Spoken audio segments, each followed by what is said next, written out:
Listo, ahora sí comenzamos. Entonces tenías un par de preguntas. Sí, es que resolviendo la uno y la 2, la uno me trabé porque ves que lo que queremos es que no sea cuadrático el crear la gráfica, ¿no? Pero ¿qué pasa si nuestra D o es muy, muy grande o es muy, muy chiquita? O sea, eventualmente tendrías una gráfica completa y pues eso no hay manera que no sea cuadrático, o sea, por como yo lo estoy viendo. Y además Es, estaba pensando que en la de la UNEI, dependiendo de tu D, igual podrías hacer tu gráfica y tener aristas que no deberían estar ahí porque no están en el rango. Así que no sé cómo podríamos hacer un método para que se reduzca y siempre confirmes que sea la D que tú quieres. ok, pues sí, les había planteado, no sé si viste esas de grabaciones de que sí, tal vez con algo como al tomar la triangulación de la UNI podemos quitarnos lo de ver aristas que están demasiado lejos, ¿no? Pero, ¿qué pasa con las que están demasiado cerca? Eso sí podía, como que para eso no nos iba a ayudar mucho la de la UNEI, ¿no? Porque igual como dices, puede que nos toque un vértice, co- tal que todos los vecinos que van a ser vecinos en la triangulación de la UNEI o alguna estructura similar estén a distancia menor que D. Entonces, no va a haber como un camino para ese vértice que lo saque de su vecindario con saltos de los que tenemos como válidos. Entonces, la idea de por qué les comenté esto es porque justo de ahí va el análisis para decir por qué no nos podemos librar de que sea cuadrático. Y bueno, lo digo hasta ahorita porque sí tienen que intentarle por ustedes mismos, pero pues sí, ya viste que en realidad no se va a poder, o sea, podemos usar como argumento o para la complejidad cuadrática, para justificarla, podemos usar como argumento que si una arista no la revisamos porque con algún tipo de estructura quisimos optimizar y no sé, tal vez usar algo similar a la de la UNEI que tuviera vecindades más cortas, que si tomamos una regla de este tipo podemos ignorar una de las aristas que nos importan. Y entonces aquí tenemos que argumentar de que cada una de las aristas entonces tendría que ser revisada y el algoritmo eficiente pues va a ser cuadrático. Es decir, que el paso que nos va a tomar más complejidad va a ser justo construir la gráfica, ¿no? Porque, bueno, si al final la gráfica tiene pocas aristas, pues ya el algoritmo de búsqueda que usemos, como que ese paso no va a ser muy significativo comparado con el de haber construido la gráfica. Ok, sí, porque yo lo que había intentado, según yo, para reducir tiempo, es que tomaba un vértice, le generaba dos círculos concéntricos en él y trataba de ver dentro del ángulos, revisar todos los vértices. Pero luego después de un rato me di cuenta que terminaba siendo prácticamente igual cuadrático, aunque quisiera bajarle los tiempos. Así que sí, yo creo que no hay otra técnica que te lo quite de cuadrático. Sí, no, de hecho sí, la complejidad para este problema va a ser cuadrática. Entonces sí, justo el punto ahí va a ser justificar la razón, ¿no? Que por lo que comentas, pues justo es un argumento de ese tipo, ¿no? O sea, porque si queremos ver cuáles caen en el anillo que está justo en ese rango, no podemos ignorar algún vértice de revisarlo.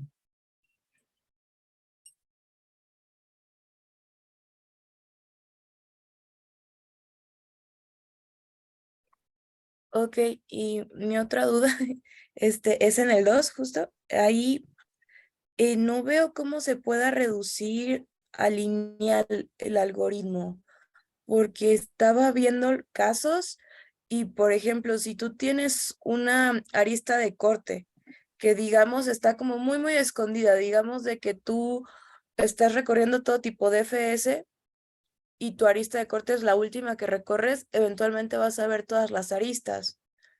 Entonces, no creo que pueda ser lineal, pero igual estoy viendo algo mal.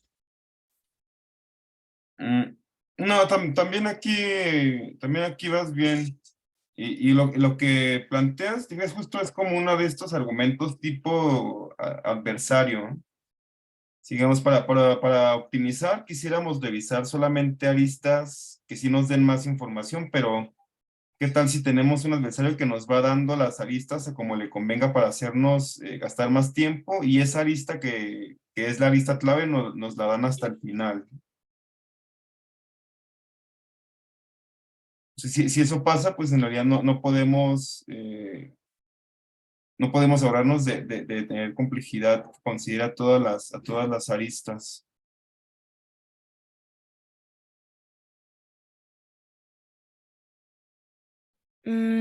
¿Podrías explicarlo de nuevo? No me quedó tan claro por qué no consideras todas las aristas.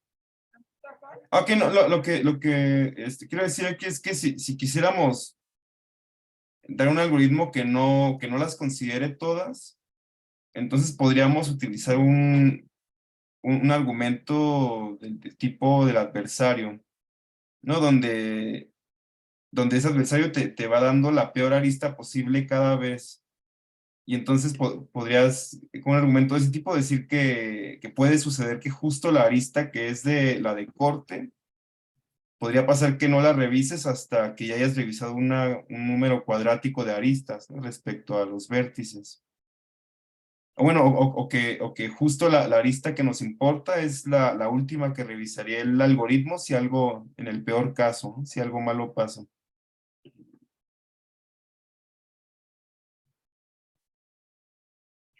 Ok, entonces este problema igual es una complejidad prácticamente cuadrática y es solo justificar el por qué no podría ser menos de cuadrático, ¿no? Sí, pues en realidad va a depender del término m.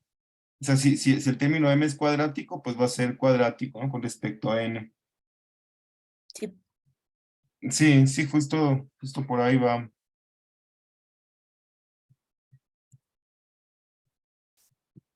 Ok, bueno, esas eran mis dos dudas principales. Muchas gracias. No hay de qué.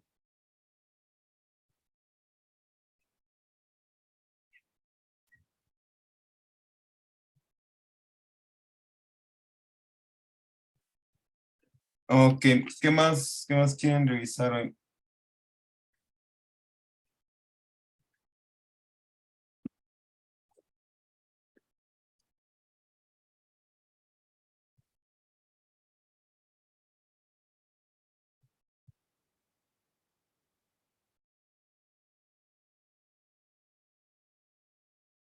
Mm,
ah,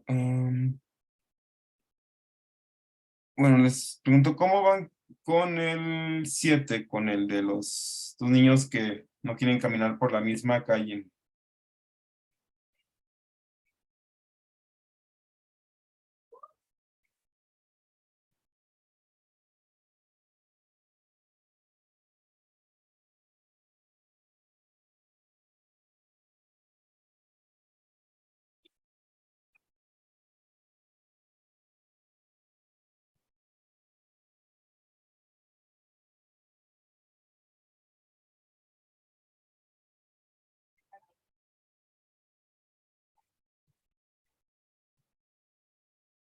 Mm, Bueno, les pregunto, lo que en el sitio lo que queríamos es modelar, Bueno, ay, ¿perdón? perdón, yo quería, Sí. yo más o menos lo que hice, aunque creo que le falta, es propuse una gráfica G Ujú. donde cada pedacito pues, de la zona va a ser un vértice y cada vértice va a tener capacidad de uno. Bueno, cada arista que conecta los vértices va a tener capacidad de uno. Y entonces, la casa es la fuente y la escuela es el sumidero. Y entonces, pues, si pasa de uno en el flujo en esa arista, pues entonces no se puede usar. Así de que, pues, estamos buscando flujos que tengan como valor de 2, o bueno, más o menos ahí es donde me estaba perdiendo un poco de cómo poder hacer para que los dos pudieran ir sin como Ujú. sobre overflow, como, no me acuerdo cómo se dice, para sobresalir Sí, el flujo. ajá, sí, si queremos ver que, si como dices, el flujo es al menos dos, pues sí podrían llegar dos de estos niños, ¿no? Que en este caso solamente tenemos dos y ya podríamos así responder en positivo. Pues sí, lo que cuentas, pues sí vas bien, ¿no?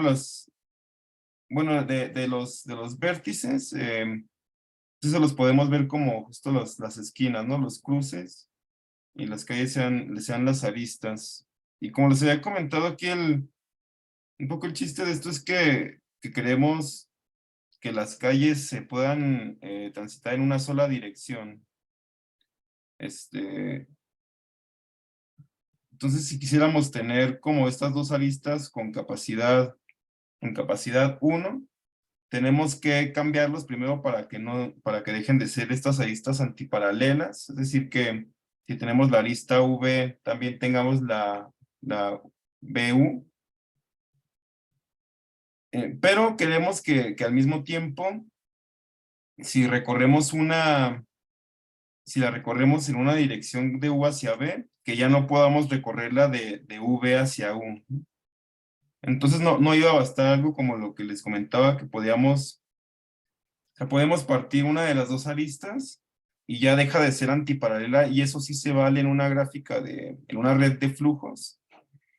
Pero lo que todavía nos falta aquí es que al recorrer una dirección, sí se va a saturar en esa dirección la arista, pero en la otra dirección todavía no. Entonces, como que justo esta transformación por sí sola, o esa transformación no nos ayudaría. Esa parte ya la revisaste, o alguien ya la ha revisado. Yo estaba pensando en proponer como que el flujo máximo fuera de capacidad 2 o algo así para que pues no, para que los dos puedan ir, pero no sé muy bien cómo, o sea, si eso sería el camino correcto o es otra cosa. Ok, sí, a lo que me refiero es igual, suponiendo que este pedazo de calle se ve como una cuadrícula. Mm,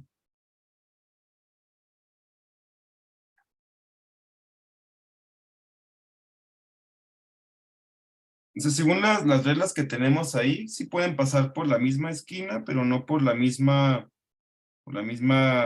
acera. ¿Sí?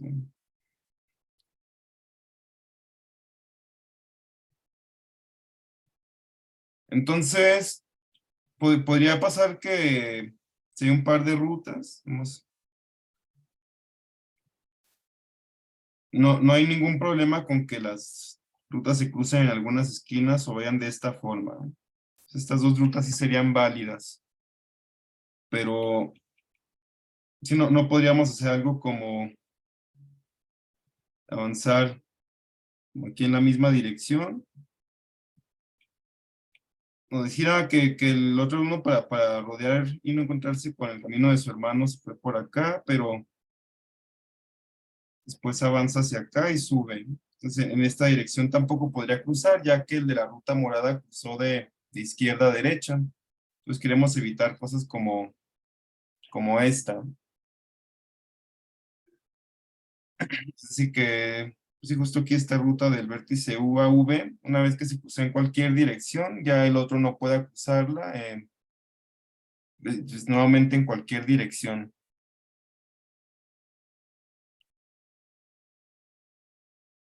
Y bueno, para esto la pista que les propondría es que podemos agregarle aristas y vértices o sea, de esa gráfica original que podemos ver como si fuera una cuadrícula, pues nosotros podemos agregarle aristas y vértices para que cumpla con las restricciones de ser una red de flujo, pero que al mismo tiempo sí represente este problema que queremos, ¿no? De ver si puede haber un flujo de tamaño 2 que cruce por esta red. Entonces, si tenemos una calle que va de U a V, ¿qué tal si nosotros ponemos una arista dirigida de capacidad 1 con un par de vértices, artificiales que agreguemos ahí? Y entonces hacemos que cualquier ruta que vaya de U a V y de V hacia U pase por esa arista. Y entonces, ya cuando crucemos en cualquier dirección, esa arista va a estar saturada. Esa sería como la superpista de cómo poder armar esa red. Entonces, si quieren, vamos a ver si lo podemos terminar de construir entre todos. Digamos que en la gráfica original que estamos poniendo aristas dirigidas para ver las direcciones de las calles, como las calles se pueden caminar en ambos sentidos, tenemos algo que se ve de esta forma. O sea, tenemos un camino que va de U a V y otro camino que va de V a U. Entonces, ¿cómo podríamos reconectar esta parte de arriba para que cumpla que se pueda avanzar en esas dos direcciones, pero que también cumpla con que va a pasar por esta arista que satura las trayectorias?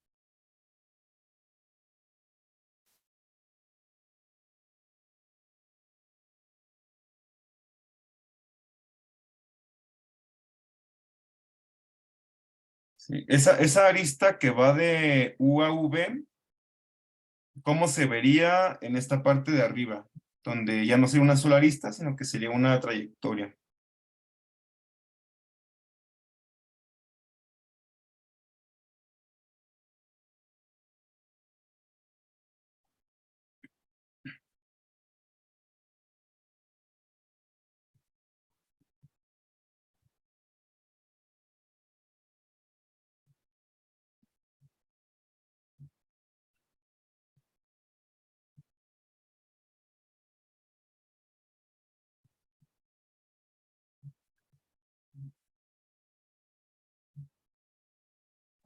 Ay, Nestalí, disculpa, se me cortó un poquito el audio. ¿Podrías repetir la pregunta?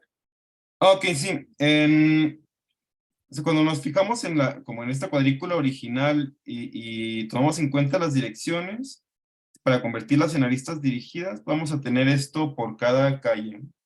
Entonces, se va a ver para un par de vértices que son vecinos, se va a ver como esta parte de abajo. Pero si queremos agregar esa restricción de que se pueda recorrer en una sola dirección, pues podríamos agregar aquí en medio, o podríamos agregar nosotros una lista dirigida extra con ese par de vértices que tenga capacidad 1 y que sea esa la lista que nos ayude a bloquear que pasemos en cualquier dirección. ¿No? Entonces, podríamos hacer que este camino morado ahora pase por esa arista azul para que, para que la podamos usar una sola vez.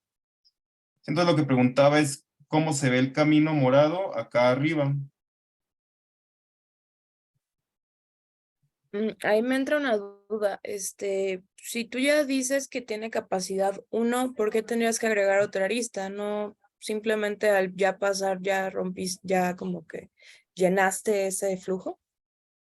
Ok, sí, pero digamos que en uno de los dos uno de las unidades de flujo que mandamos, pues entra por U, puede cruzar esta arista y esa arista se va a saturar, ¿no? Esta arista ya va a tener con flujo 1 y capacidad 1, entonces ya está saturada. Pero si después el otro hermano viene y entra por V, aquí no hay nada que le impida cruzar esta arista en la otra dirección, ¿no? Digamos que la dividimos en dos para que sí sea red de flujos, ¿no? Pues nada le impediría de todas formas cruzar este camino de V a U, aunque ya se hubiera cruzado en la otra dirección. Y eso pasa pues porque estos dos caminos pues son ajenos. ¿Sí? Entonces cruzar uno no afecta el otro. Pero podríamos hacer que en lugar de ser ajenos, compartan una arista. Y justo esa arista va a ser la que se va a saturar. Y si ya la recorrimos en una dirección, no se va a poder recorrer en la otra dirección.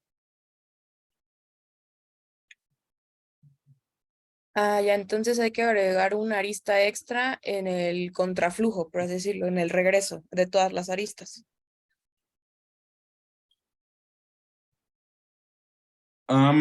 Pues sí, en la red residual se va a ver así, como una que va en...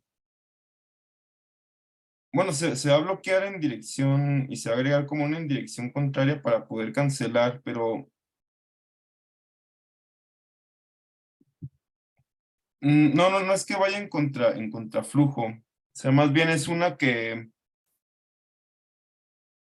ambas trayectorias pasan por ahí.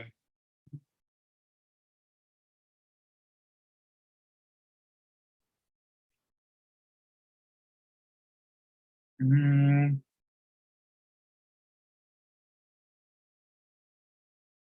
bueno, soy un poco más, queremos que,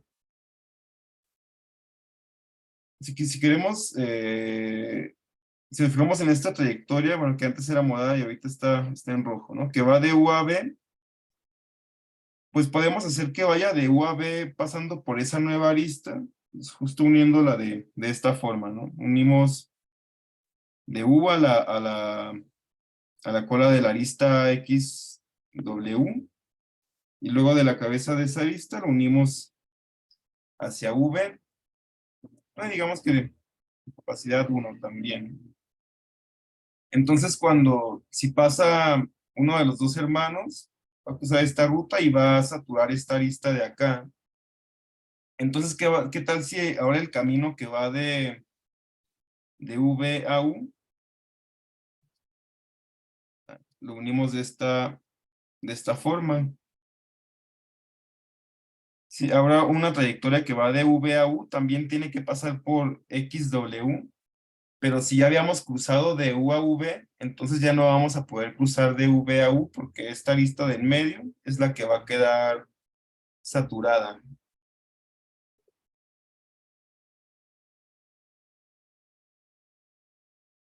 Entonces, si volteamos acá y...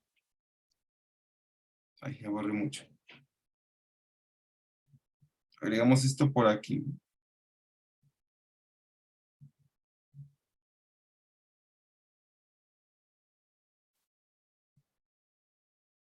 Ahora sí, ¿no? Si una ruta viene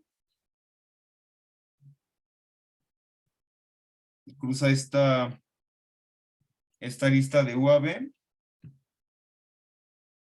si la otra cuando entre aquí, pues sí, esta lista va a estar en la red residual, pero esta de aquí ya no va a estar, ¿no? Entonces ya no deberíamos poder encontrar que la ruta pase justo por ahí, pero tal vez sí podría cruzar por otro lado.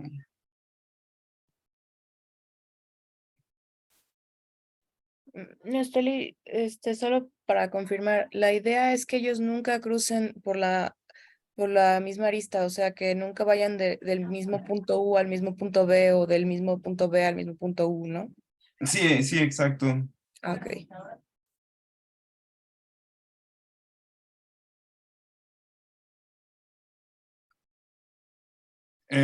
Bueno, ¿qué opinan los demás?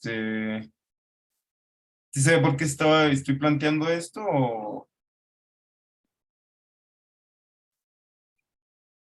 o me regreso un poco más a qué nos pide el problema?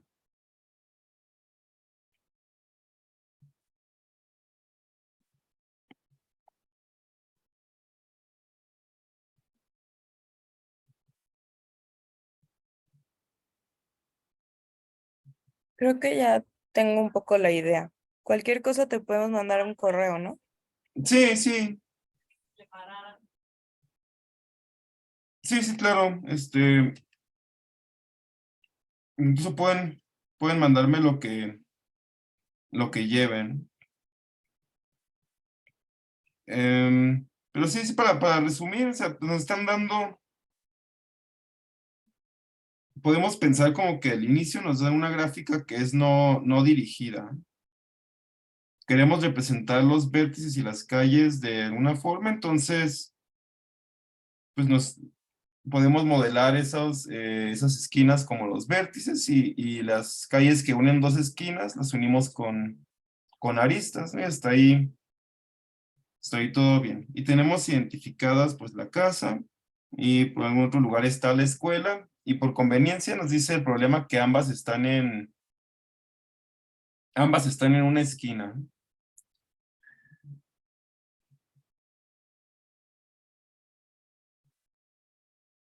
Ok, pero bueno, queremos representarlo como un problema de flujos. Y lo primero en lo que nos podemos fijar es que, bueno, en las redes de flujos se representan con gráficas que son dirigidas. Entonces, primero tenemos que representar esta gráfica que es no dirigida a una gráfica que sí sea dirigida, pero que conserve la misma información. ¿Y a qué nos referimos con que conserve la misma información? Como esta arista es no dirigida o era no dirigida en la gráfica original, quiere decir que no hay restricción para ir de un lado a otro o en dirección contraria. Entonces, para seguir modelando eso, pero que la gráfica sea dirigida, ahí tenemos que tener las aristas que van en ambas dirección. A eso me refiero con que pasemos de aquí a acá sin perder la información que teníamos, ¿no? Entonces, bueno, ya si lo vemos como por pasos, podríamos pensar que en este paso, pues ya tenemos una gráfica que sí cumple con ser gráfica dirigida. Y aparte, como queremos que pase un solo niño por cada calle, ya podríamos comenzar a pensar de que, pues bueno, les podemos asignar capacidades a estas aristas y todas van a tener capacidad uno. Ok, pero aquí tenemos, sabemos que las redes de flujos no permiten aristas antiparalelas y ahorita entre todos los pares de vértices vecinos hay aristas que son antiparalelas, ¿no? Y al mismo tiempo, el comportamiento que queremos modelar nos dice que al cruzar en una dirección ya no podemos cruzar en la otra, ¿no? Entonces, pues no nos basta algo como esa técnica más estándar para quitar las aristas antiparalelas, que es subdividir una arista de cada par.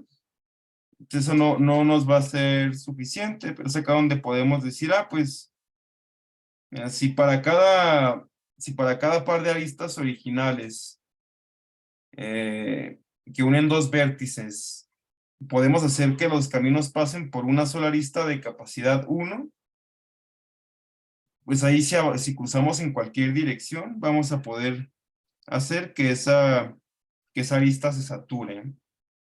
Y si podemos hacer esa modificación y al mismo tiempo quitar las aristas antiparalelas, entonces ya vamos a quedar con una red de flujos válida. Sí, entonces aquí sí hay que ver que las propiedades de redes de flujos al final se estén cumpliendo en la gráfica que sea nuestro resultado final. Ay, perdón. Y eso tiene que ver con el inicio bueno, que eran justo las propiedades que mencionábamos cuando repasamos el tema de flujos. Entonces, bueno, las capacidades no negativas, tenemos que no hay aristas antiparalelas, en que los vértices se encuentren en una trayectoria dirigida de S a T. Entonces,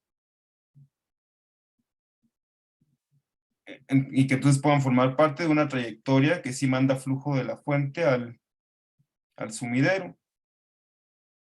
Sí, entonces, ya que cumple esas características, luego, como mencionaba Sandra, pues, podría decir, bueno, y ya que tenemos este modelo, podemos ver según la capacidad, pues, sí, perdón, según el flujo que estemos recibiendo en el sumidero, si sí fue posible o no que los dos hijos pudieran llegar a la misma escuela caminando por esa red.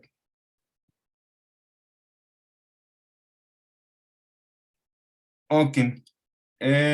¿Alguna pregunta más sobre este problema?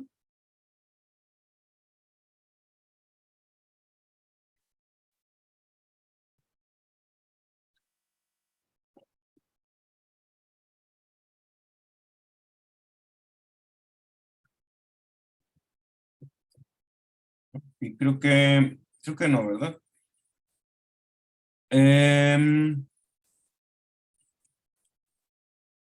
Y del problema 6, ¿cómo van?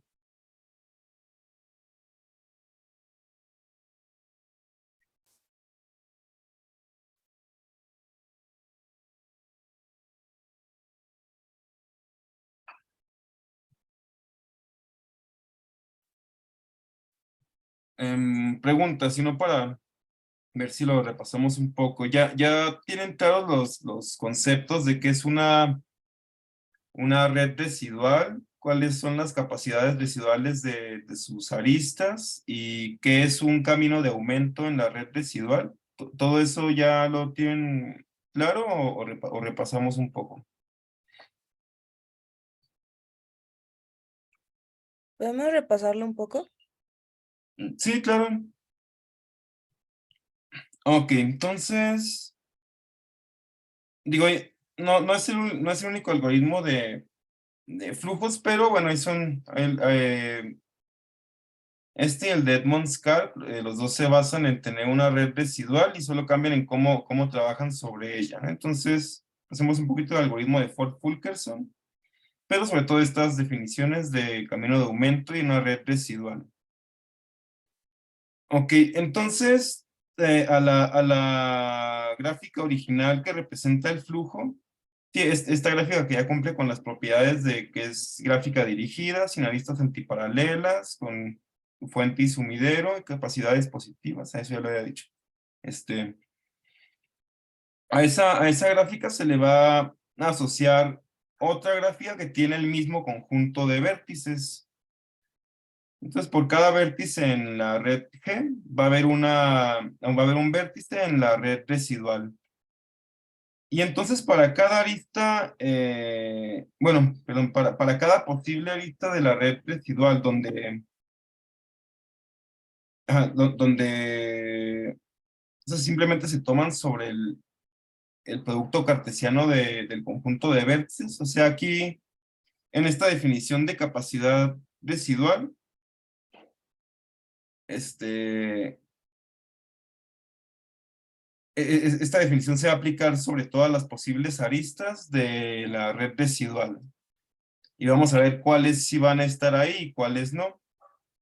En sí las aristas que van a formar parte de la red residual van a ser las que tengan esta capacidad residual positiva, ¿no? Entonces, ¿cómo se obtiene esa capacidad residual? Si se trata de una arista de la red residual que también es una arista dirigida de la red original, así como tenemos esta arista de S al vértice 0 con capacidad 10, y esta sería su arista correspondiente en la red residual. Entonces, si una arista de la red residual sí está en la red de flujos original, su capacidad residual se obtiene como la capacidad de la arista original menos el flujo que ya está pasando por ahí. Sí, entonces, justo para asignar este valor en la red residual, nos volteamos a la gráfica original y va a ser la capacidad menos el flujo. Entonces, ¿qué está representando? Lo que todavía podemos mandar por cada una de estas gráficas originales. O sea, pues le caben 10, pero todavía no está saturada, ¿eh? Sí, todavía no tiene flujo 10 que esté pasando por ahí. Entonces tiene valor positivo y sí va a estar dibujada en la red residual. Y luego para las aristas que no forman parte de la red de flujos original, su capacidad residual va a ser igual al flujo que pasa por la arista en dirección contraria. Sí, entonces, cuando ya estemos mandando flujo por esta arista, perdón, por esta arista de acá, ¿no? Si ya mandamos, por ejemplo, si ya estamos mandando 5 unidades, entonces en dirección contraria, en la red residual, vamos a tener justo esta arista con capacidad residual 5. Y bueno, y si bueno, tenemos una posible arista, ¿no? Como esta tiene 3AS, que ni siquiera corresponde a una que vaya en sentido contrario en la red original de flujos, pues esas van a tener capacidad residual 0, ¿no? A todo lo demás le ponemos 0 para que en ningún punto del algoritmo figuren en la red residual. Vale. Entonces, ya asignados estas capacidades residuales, repito, las aristas que van a estar en la red residual van a ser solo aquellas que tengan capacidad residual 0, ¿no? Entonces, de hecho, aquí al inicio, todas estas no están presentes, porque tienen capacidad residual 0.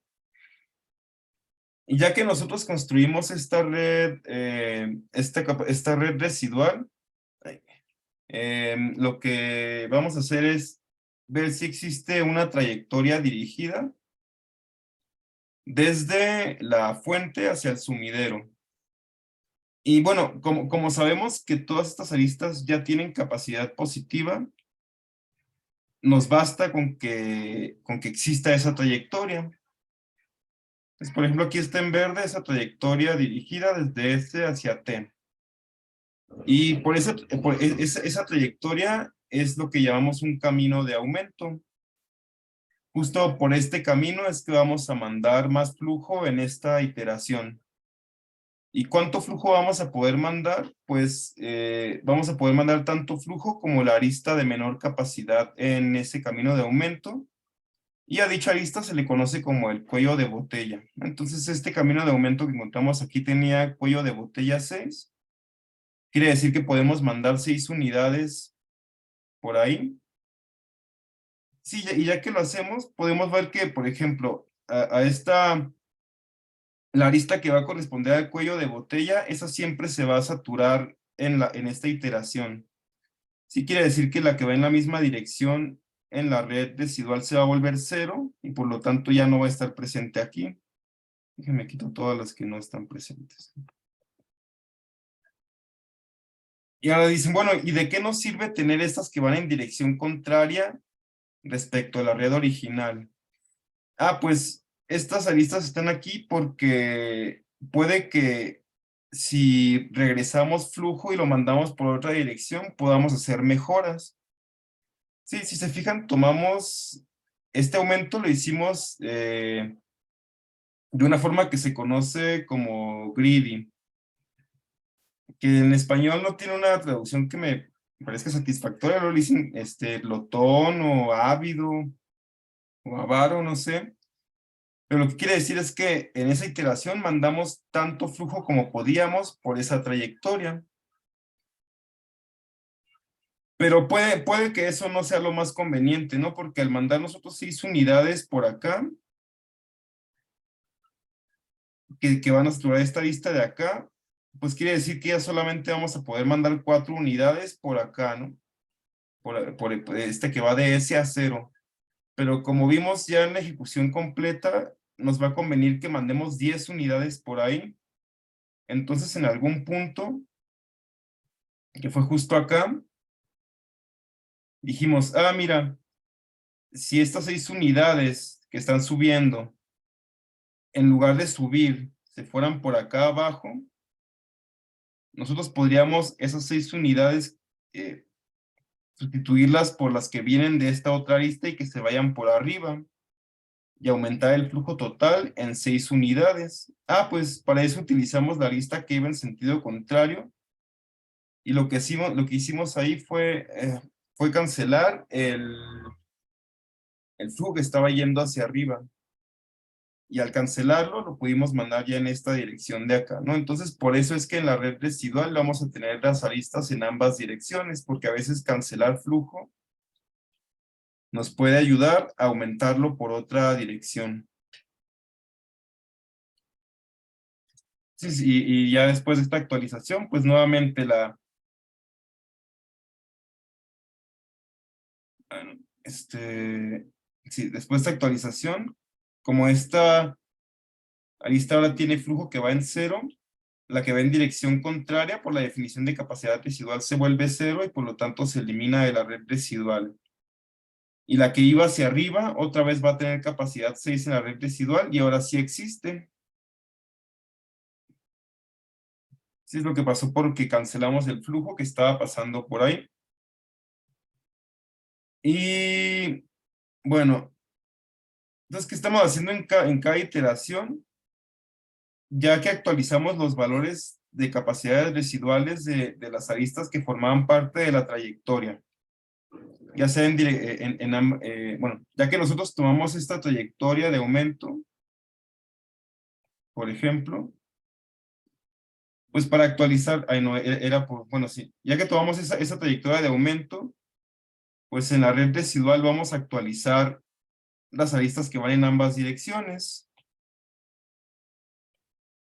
Y ya después de esa actualización podemos comenzar una nueva iteración, ¿no? ¿Qué hacemos en esa nueva iteración? Pues justo otra vez ver si existe un camino de aumento desde S hacia T. Y eso pues sabemos que lo podemos hacer con algoritmo de búsqueda, ya sea BFS o DFS, que sabemos que toma tiempo V más E. Entonces, por cada iteración de este algoritmo estamos utilizando tiempo V más E, porque ya que tenemos la trayectoria va a ser de tamaño lineal, entonces actualizar todos estos valores de la trayectoria ya tomaría tiempo V.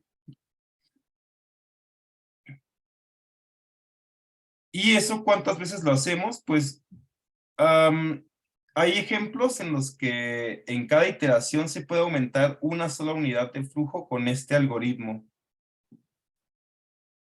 Sí, entonces la complejidad de acá va a ser dependiendo del flujo por V más N. Eso sería la complejidad del algoritmo Ford-Fulkerson. Y bueno, justo si fijan el problema 6, ahí está escrito como f de n más e, pero bueno, n es igual a la cantidad de vértices, ¿no? Entonces, ¿qué nos está diciendo? Que con una sola iteración podríamos ajustar ese flujo después de la actualización de la arista que incrementa o decrementa una unidad. Pero bueno, primero, ya con este repaso, ya quedó un poco más fresco que es el camino de aumento en la red residual, ¿no? O hay algo que no esté todavía muy claro, ¿no? Lo podemos repetir sin problema.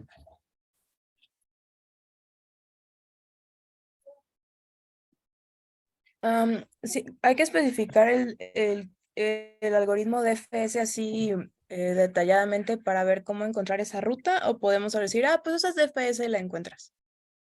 No, ya en este punto, como ya se explicó para tarea anterior, ya puedes decir, para buscar la trayectoria del camino de aumento usamos DFS. Más bien lo que hay que decir es qué tendría que ser para que exista o no exista ese camino de aumento.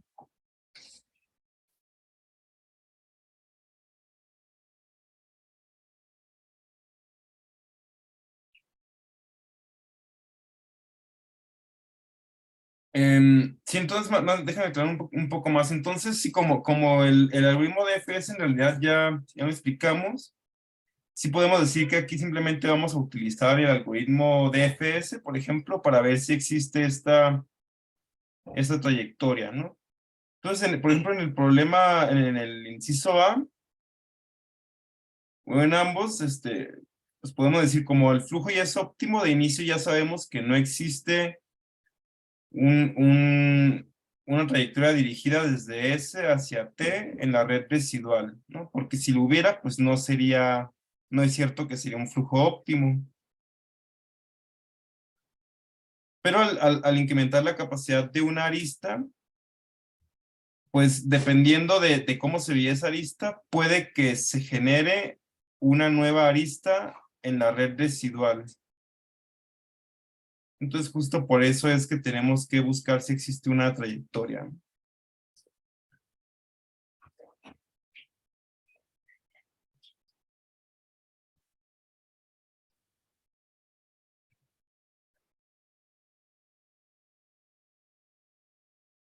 Ok, entonces, bueno, perdón, sí, regresé un poquito. Entonces ya tenemos, ya nos dan ya nos dan la red óptima. Es como iniciamos. Nos dan la red óptima y en algún punto nos van a aumentar la capacidad de una arista. Entonces nuestro algoritmo tendría que de inicio actualizar la red residual.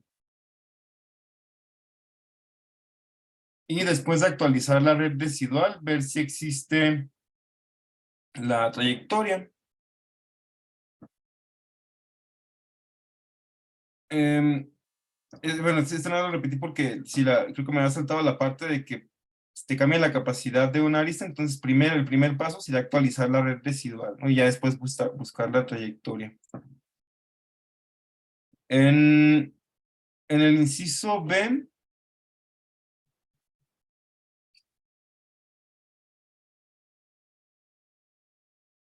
em,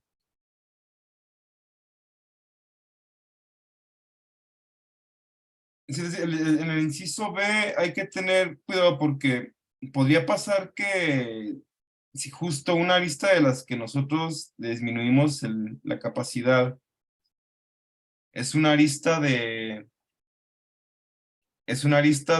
un corte mínimo, quiere decir que el flujo sí se va a ver afectado, ¿no? Entonces ahí primero el primer paso sería actualizar la red residual y ver cómo es que podemos cancelar esta unidad de flujo o una trayectoria que vaya desde T hacia S. Porque si se fijan, aquí no va a bastarnos con primero actualizar nada más la pura red residual, porque pues sí, vamos a actualizar una arista de acá, ¿no? Pero, ¿qué va a pasar con la conservación del flujo? Porque si aquí estaban entrando 10 unidades y esas 10 unidades entraron a este vértice, ahora solamente van a estar saliendo 9, pero entraban 10, entonces no se está cumpliendo la propiedad de conservación del flujo. Pues quiere decir que hay que buscar una trayectoria que vaya desde S hacia T y por esa trayectoria regresarle esa unidad de flujo. Entonces tenemos que actualizar cada una de las aristas en ambas direcciones de esa trayectoria en la red residual. Pero aunque nos pase que la arista que estemos reduciendo es de un corte mínimo, todavía podría pasarnos que aún así el flujo no se vaya a afectar. Porque ¿qué tal si por acá había una arista con capacidad 1? Sí, pero esa arista como las 10 unidades, era de 10, ¿no?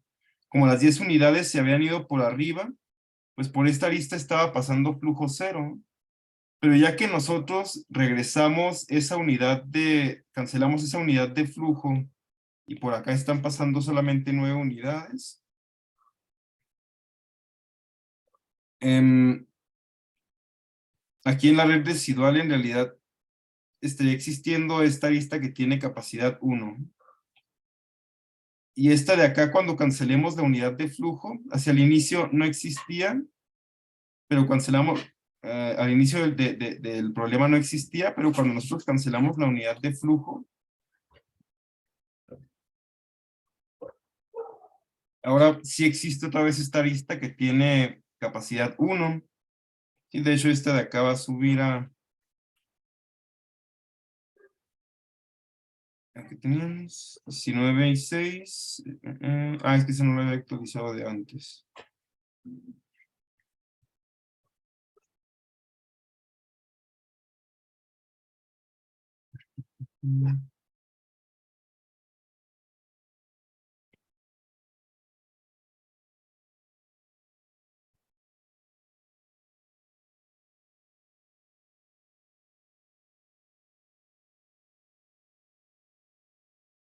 Entonces, actualizamos estas, se volvió 9 y 16. Pero esas existían ambas.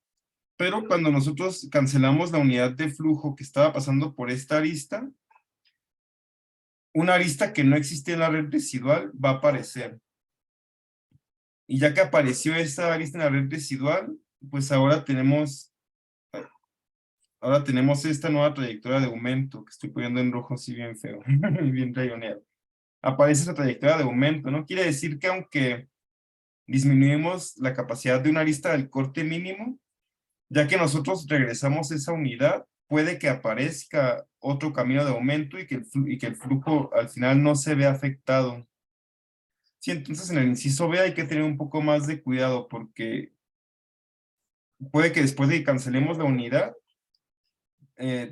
tenemos que volver a buscar el camino de aumento en la red residual. Si no existe, pues sí se disminuye en una unidad, pero si existe, pues se va a quedar igual.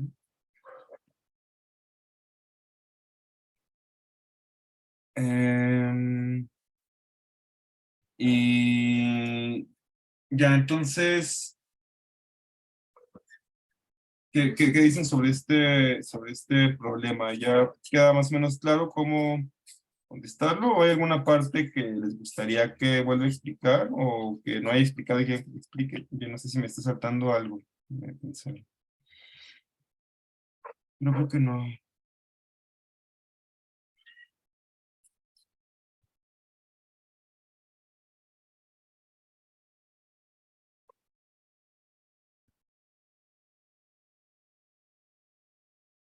Sí, entonces para el inciso B, esta propiedad es importante, ¿no? Por eso de que hay que cancelar una unidad.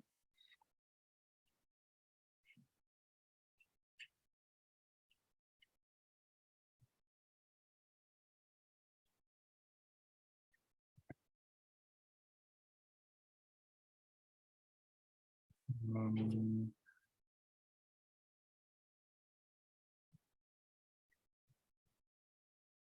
ah, a ver.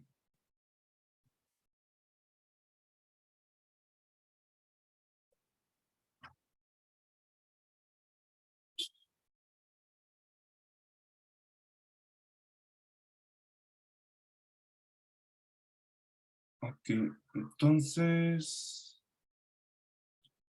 tenemos 10, pero tenemos 10 y son 15. Y por acá tenemos 10.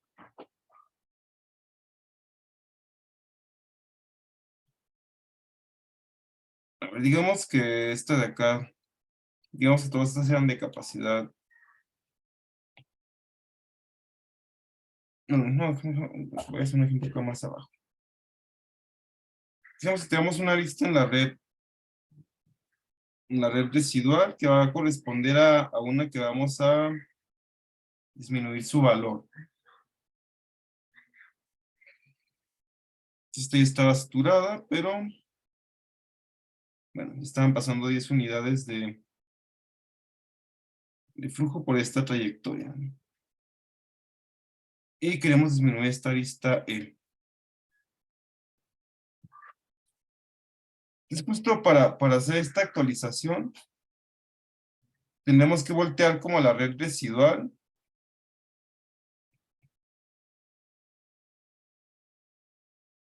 Y encontrar una trayectoria que vaya dirigida que cruce por esa arista E, que queremos a la que se le disminuyó el flujo, y después que vaya que llegue hacia S. Pregunta, ¿por qué será que para esta cancelación tenemos que tomar una trayectoria que vaya en dirección contraria, que vaya de T a S?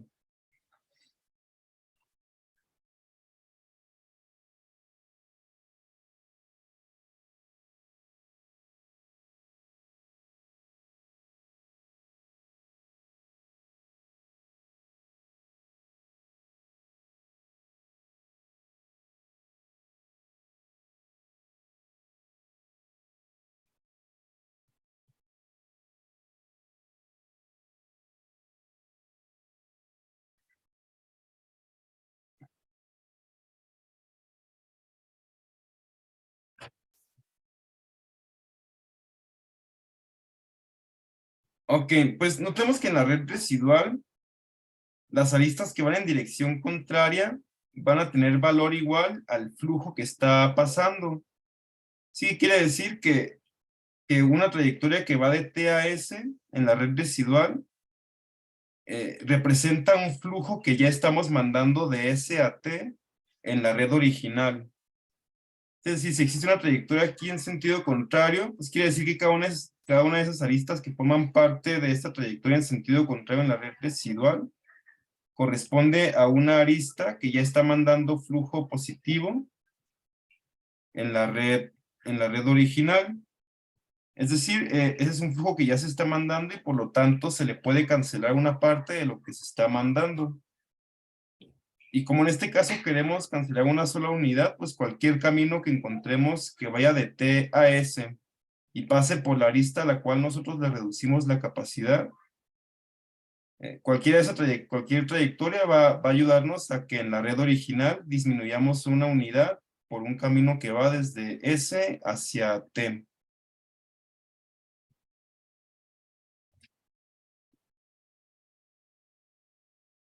Y, ¿alguna pregunta?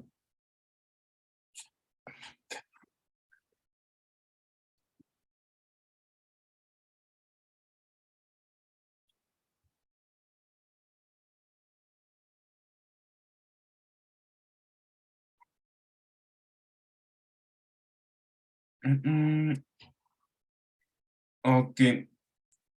¿Quieren checar algo sobre otro problema? Yo tengo una última duda. Este, para cuando queremos demostrar de que cuando agregas una arista, el flujo puede ser a lo más, el valor original más 1, este, mm, nos podemos basar en, como el teorema de flujo máximo corte mínimo o algo así, o podemos ya simplemente asumir de, bueno, pues si solo le agregas una, pues el flujo va a ser a lo más de 1 en caso que se aumente. No, justo la justificación que acabas de mencionar es exactamente eso lo que podemos utilizar, ¿no? O sea, si el flujo ya es óptimo, por el teorema de flujo máximo corte mínimo, sabemos que ese flujo es igual a la capacidad de un corte. Entonces, si la arista a la que se aumenta la capacidad no forma parte del corte, quiere decir que no aumenta, ¿no? Y cuando sí forma parte del corte, pues va a aumentar en a lo más una unidad la capacidad de ese corte.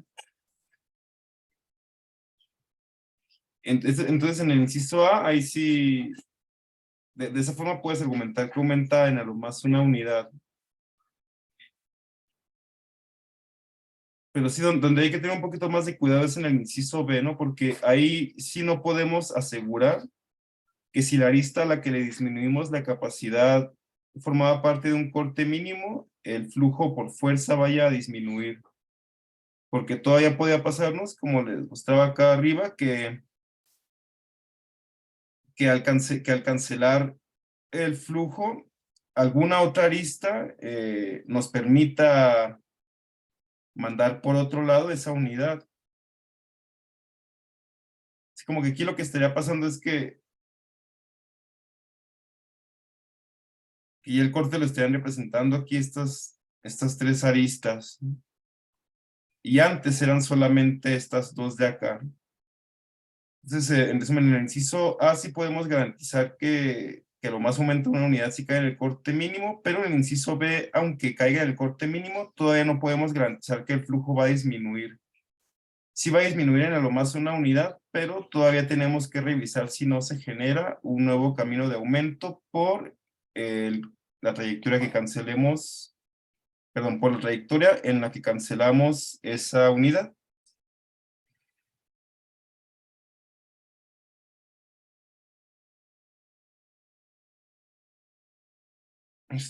Sí quedó más claro. Sí, muchas gracias. Genial, genial. Em, ¿Algo más que quieran revisar?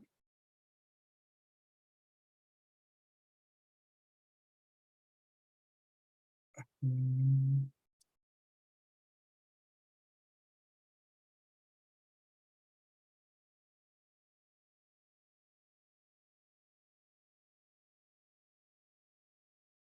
Aquí si quieren esperamos un par de minutos en lo que vamos si a alguien se le ocurre alguna duda.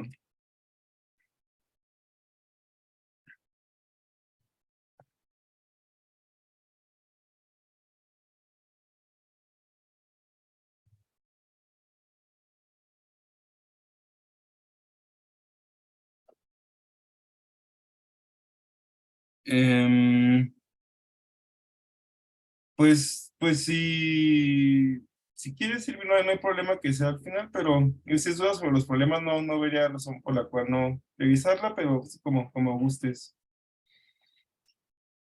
Ah, perdón, era mensaje. Ah, ok, ok. Sí, sí, podemos checarlo al final.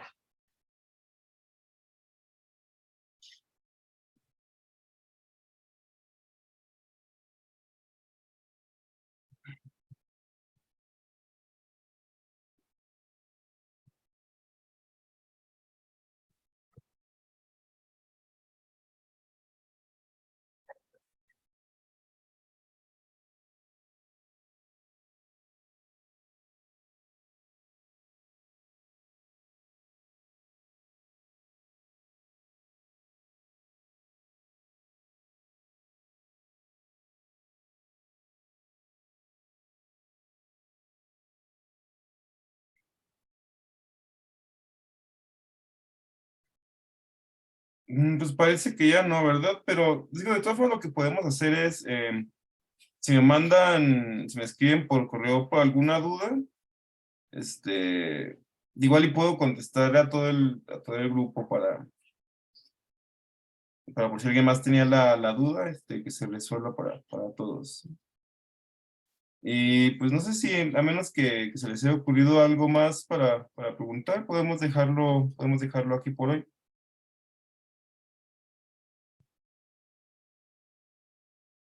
Y ya me voy a disfrutar de los achaques de apenas tener 31 años y ya dormir chueco y que duele el cuello.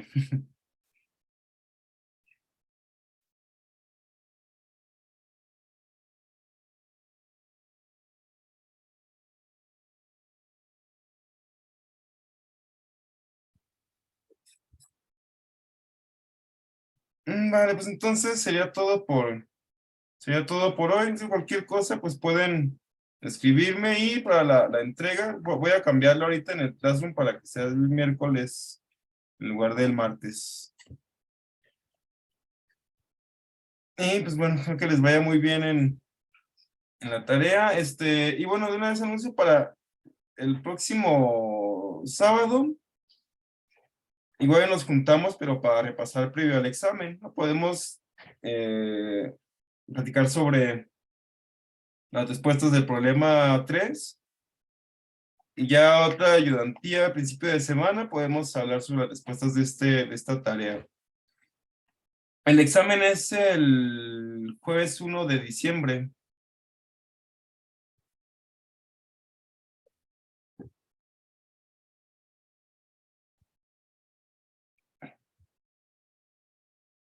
Entonces, a partir de, bueno, nos ponemos de acuerdo, pero creo que la próxima ayudante ya para el examen, entonces sería el próximo sábado, también a las 11 de la mañana.